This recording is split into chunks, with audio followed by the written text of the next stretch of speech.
You are tired, not of love, not of marriage. You are tired of explaining yourself. Tired of repeating what you meant. Tired of feeling like your heart is on trial in the one place that should feel safe. You never imagined that being misunderstood by the person you chose would hurt this much. You thought love meant being seen. You thought marriage meant being known. But here you are, standing in your own home, feeling invisible. And one day, something inside you changes. Not in anger, not in revenge, but in clarity. You start choosing peace over being understood. And everything shifts. In marriage, there is a silent battle that no one prepares you for. It is not about money. Not about intimacy. Not even about communication styles. It is the battle between needing to be right and needing to be at peace. You want your spouse to understand your tone, your intention, your silence, your pain. You want them to see the effort you put in, the sacrifices you make, the thoughts you swallow. You want them to say, "I see you. I get it now." And sometimes, they don't. They argue back. They defend themselves. They misinterpret your heart. And you feel the fire rise. You prepare your speech. You gather your evidence. You remember every past example. Because you believe if you just explain it the right way, they will finally understand.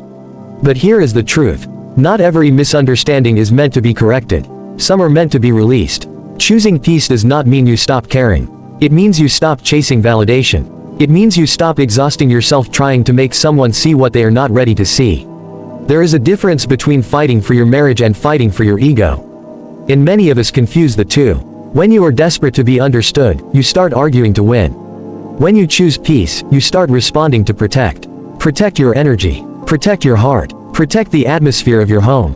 You begin to realize something powerful. You do not need to win every argument to win in marriage. Sometimes the greatest victory is restraint. Sometimes the strongest statement is silence. Sometimes love sounds like, "It's okay," even when you still disagree.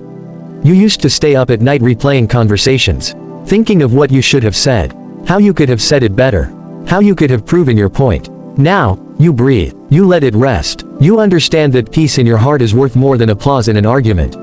When you start choosing peace over being understood, you stop reacting to every trigger. You notice the tone, but you do not match it. You notice the sarcasm, but you do not return it. You notice the misunderstanding, but you do not chase it. That is maturity. That is growth. That is strength. There is a quiet confidence that comes when you no longer need your spouse to validate your every emotion. You know what you meant.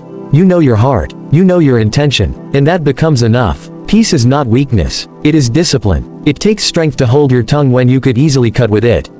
It takes wisdom to walk away from a pointless argument. It takes love to say, "This conversation is not worth the damage it might cause." And here is the deeper truth. When you stop demanding to be understood, you actually become easier to understand. Because you are no longer speaking from desperation. You are speaking from calm. And calm carries authority. Think about the last argument you had. Did you want resolution? Or did you want recognition? Did you want healing? Or did you want to prove you were right? These questions are uncomfortable, but they matter. Marriage is not a courtroom. Your spouse is not your opponent. You are not meant to present cases against each other. You are meant to protect each other from the world. But sometimes, you have to protect the marriage from yourself. From your pride. From your need to be acknowledged in that exact moment. Choosing peace does not mean suppressing your voice forever. It means choosing the right time. The right tone. The right energy. Not every truth needs to be delivered in the heat of emotion. Not every correction needs to be made immediately. There is power in pause. There is power in walking away before your words become weapons. You will notice something beautiful when you start choosing peace. Arguments become shorter. Tension dissolves faster. Your home feels lighter. Your spouse feels less attacked. And strangely, they start listening more. Because you are no longer attacking their defenses. You are inviting connection. When you constantly demand to be understood, your spouse feels pressure. When you choose peace, they feel safety. And safety opens ears. You are not losing your voice. You are refining it. You are not ignoring issues. You are addressing them without destroying intimacy. There is a difference between silence that builds resentment and silence that protects unity. One is passive aggression, the other is wisdom, and you know the difference. It shows in your body, in your breathing, in your tone. Peace does not feel like suffocation. It feels like control, real control, the kind that does not depend on someone else changing first. The kind that says, even if you misunderstand me today, I will not let that steal my joy. You begin to realize something else. Your spouse may never understand everything the way you do. They did not grow up like you. They do not process emotions like you. They do not think like you. And that is not a flaw. It is reality. Marriage is the union of two different worlds, not the cloning of one. Expecting your spouse to respond exactly like you would is unfair and exhausting. Choosing peace means accepting difference without feeling threatened by it. You can disagree without disrespect.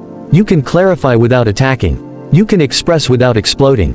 That is emotional maturity, and it changes everything. There will still be moments when you feel misunderstood. That will not disappear, but your reaction will. Instead of escalating, you will ask yourself, is this worth disturbing the peace we have built? Sometimes it will be. Sometimes serious conversations must happen. But many times, it is not. It is just pride knocking at your door, asking to be fed. When you stop feeding pride, peace grows. And peace is addictive. Once you taste what it feels like to end a disagreement without emotional scars, you will not want to go back. Once you experience a night of restful sleep instead of replaying arguments, you will protect that peace fiercely. Your children will feel it. If you have them, they may not understand every word spoken in your marriage, but they understand tension. They understand silence filled with anger. They understand slammed doors and heavy sighs. And when you choose peace, you are not just protecting yourself. You are protecting the emotional climate of your home. You are teaching them that love does not have to be loud to be strong. You are showing them that strength can be gentle. There is something powerful about a person who no longer needs to explain themselves to feel secure. You stop over-texting. You stop over-arguing. You stop over-proving. You trust that what is real will eventually be seen. And if it is not, you still remain whole. Because your identity is not tied to one conversation. Your value is not determined by whether your spouse agrees with you in the moment. You begin to operate from abundance instead of lack. You give grace, not because they deserve it every time, but because the marriage deserves it. And grace has a way of coming back to you. When you choose peace, you also choose self-respect. You refuse to beg for understanding. You refuse to shout to be heard. You speak calmly, once, maybe twice, and then you let it go. That is not giving up. That is growing up. There is a calm authority in someone who does not need the last word. The last word rarely changes hearts, but consistent peace does. Over time, your spouse begins to notice the shift. They see that you are no longer reacting the same way. They feel the difference, and often, they soften. Not because you forced them to, but because peace disarms defensiveness. And even if they do not change immediately, you have already won something greater. Inner stability. You no longer ride the emotional roller coaster of every misunderstanding.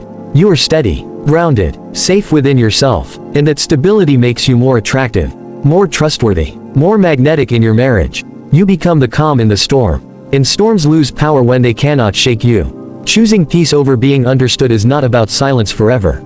It is about timing. It is about wisdom. It is about asking yourself, what outcome do I really want? If the outcome is connection, then peace is the pathway. If the outcome is ego satisfaction, then arguments will feel tempting. But ego satisfaction fades quickly. Peace lingers. It settles into the walls of your home. It settles into the way you look at each other. It settles into the way you recover after conflict. You start to understand that not every misunderstanding is a threat to your marriage. Some are just moments, passing clouds, and you do not need to chase every cloud with a storm of explanation. Sometimes you just let it pass. There is freedom in that. Freedom from constant tension. Freedom from overthinking. Freedom from emotional exhaustion. You realize you can love deeply without arguing loudly. You can be strong without being sharp. You can stand firm without standing combative. And here is the beautiful paradox. When you stop fighting to be understood, you often become more understood over time. Because your spouse begins to see the consistency, the maturity, the grace, they begin to trust that your silence is not manipulation. It is stability. They begin to lean into your calm instead of bracing against your intensity. That is influence. Real influence. Not control. Not dominance. Influence built on emotional safety. And emotional safety is the foundation of lasting marriage. At the Marriage Makers, this is the truth we come back to again and again. Marriage is not about winning moments. It is about building decades. It is about creating a space where both of you can grow without fear. And growth requires peace. So the next time you feel misunderstood, pause. Ask yourself what matters more, proving your point, or protecting your peace. You will not always get it perfect. You are human. There will be days when you react. Days when you argue longer than you should. Days when pride sneaks in. But growth is not perfection. It is progress. Every time you choose calm over chaos, you are strengthening your marriage. Every time you walk away from a pointless argument, you are investing in your future. Every time you speak gently when you could have spoken harshly, you are building trust. And trust is worth more than being right. Remember this: you can be right and still damage your marriage. But you can choose peace and strengthen it. So choose wisely. Choose the long game. Choose the home that feels safe over the argument that feels satisfying. Choose the quiet strength that does not need applause. Choose peace, not because your voice does not matter, but because your marriage does. And when you start choosing peace over being understood, you will discover something you did not expect. You feel lighter, stronger, more in control of yourself. And that self-control becomes the very thing that transforms your relationship. Peace is not passive, it is powerful, it is intentional, it is love in its most disciplined form. And when you master it, you stop fighting your spouse and start fighting for your marriage. That is when everything changes. That is when love matures. That is when your home becomes a sanctuary instead of a battlefield. And that is when you realize, being understood is beautiful, but being at peace is life-changing.